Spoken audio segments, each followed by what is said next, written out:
हमारी कहानी है भूख। पूरा कस्बा सैलाब की जद में था।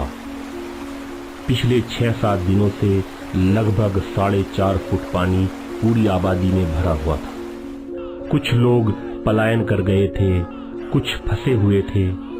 जो फंसे हुए थे वो पानी के कम होने का इंतजार कर रहे थे। उसी माहौल में पंकज अपने फ्लैट में चहलकदमी कर रहा था। शाम के कोई 5 बजे होंगे। उसके फ्लैट के दरवाजे पर किसी ने दस्तक दी। उसने उठकर जैसे ही दरवाजा खोला, वासना से उसकी आंखें चमक उठी। उसके सामने रीता खड़ी हुई थी। वही रीता जिस पर पंकज पिछले 3 साल से डोरे डाल रहा था, लेकिन रीता कभी उससे प्रभावित नहीं हो पाई थी। साम दाम दंड भेद हर प्रकार से पंकज रीता को पाने की असफल कोशिशें कर चुका था। रीता एक अच्छे चरित्र की लड़की थी। अपने बूढ़े बाप के साथ रहती थी। उसका बाप कस्बे से बाहर शहर में किसी किराना स्टोर पर काम करता था। बेहद कमजोर होने के साथ साथ उसके बाप की आंखों की रोशनी भी कम थी। इसी वजह से वो कभी कभी रात को वहीं दुकान पर रुक जाता था। सैलाब की वजह से वो पिछले 6-7 दिन से घर नहीं आ पाया था।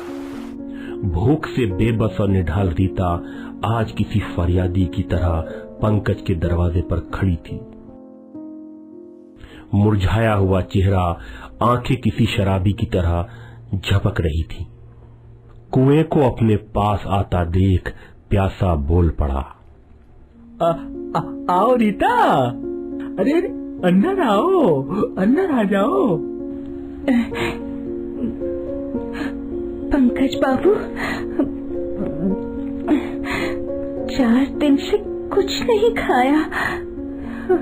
अगर रीता की बात बीच में ही काटकर पंकज उसे वासना भरी नजरों से निहारते हुए बोला, रीता आओ, खाना बहुत है। आओ आओ रीता, आओ।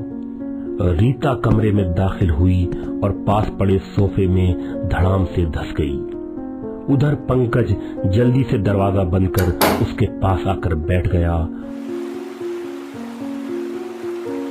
और उसके दोनों कंधों को सहलाने लगा।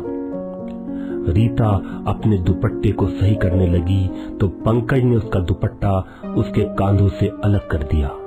सूखे हुए होठों से रीता की भर्राई हुई आवाज निकली, पंकज बाबू, पहले खाना खिला दो।